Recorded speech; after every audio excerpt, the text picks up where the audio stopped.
It's quite a moment today, wasn't it? Something to see. President Trump signing the executive order today to make America healthy again, as Robert F. Kennedy Jr. was officially sworn in as Health and Human Services Secretary. It's a really big deal.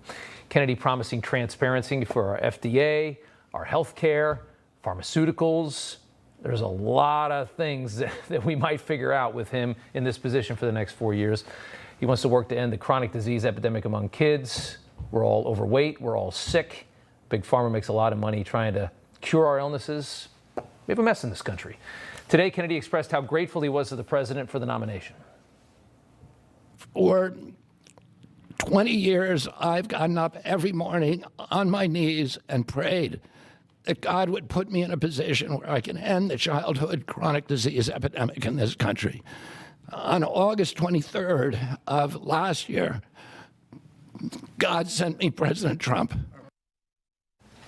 Calley Means is a best-selling author and fought harder than anyone to get Kennedy into this position, and he joins us now. And Calley, congratulations. I know you put a lot of work into this. It was a very exciting day. What are we about to experience in this country?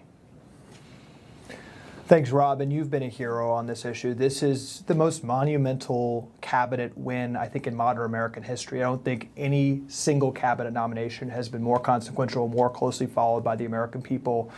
And what can we expect? I mean, let's be honest about the stakes. Bobby Kennedy went from the Oval Office. I was there. I was tearing up watching this. This was monumental. And he drove to the HHS building. That HHS building has overseen a record of failure, violence, and devastation of the American patient over the past 40 years. Under the watch of the former administration of the HHS, we've become the sickest country in the world, and we'd spend 3 times more on health care than the Europeans. Bobby Kennedy is going to follow the Trump mantra and drive radical change.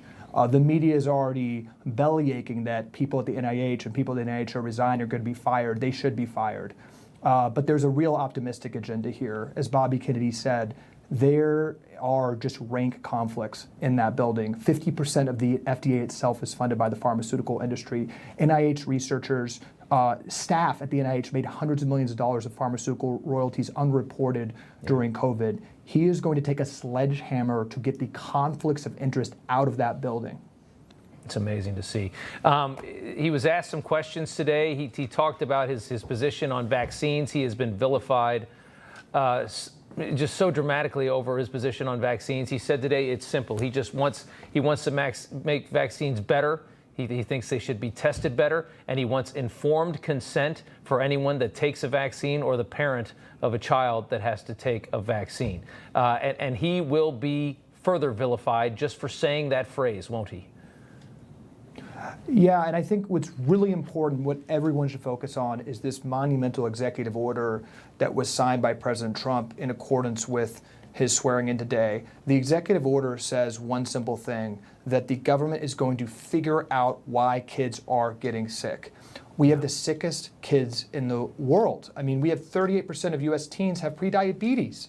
Autism, as President Trump has said, has gone from 1 in 10,000 to 1 in 34. We don't know, and there's no curiosity about why that's happening because the healthcare system profits from a sick child, as Bobby Kennedy said. So I think a core thing that the American people are behind is we are going to ask fearless questions. We are going to get the $50 billion a year that the NIH spends away from pharma R&D to profit from people being sick, and they're going to turn over every single stone, which includes our overprescription of pharmaceuticals, in addition to our food system, our sedentary lifestyle, all of it. They're going to study all of it, and they're going to get to the bottom of why kids are getting sick fearlessly. I think Americans want that. I think Americans, that's exactly what Americans want. And I think the people that don't want that are the ones that I'm worried about the most. Calley Means, hey, thanks for coming on. You know, everybody's reporting the same stories, the same spin. You turn the channel, it's always the same. But not us. We're different. We report the real news. No spin, just the facts. Turn to us, and you won't turn back. Tune in to Rob Schmitt Tonight on Newsmax.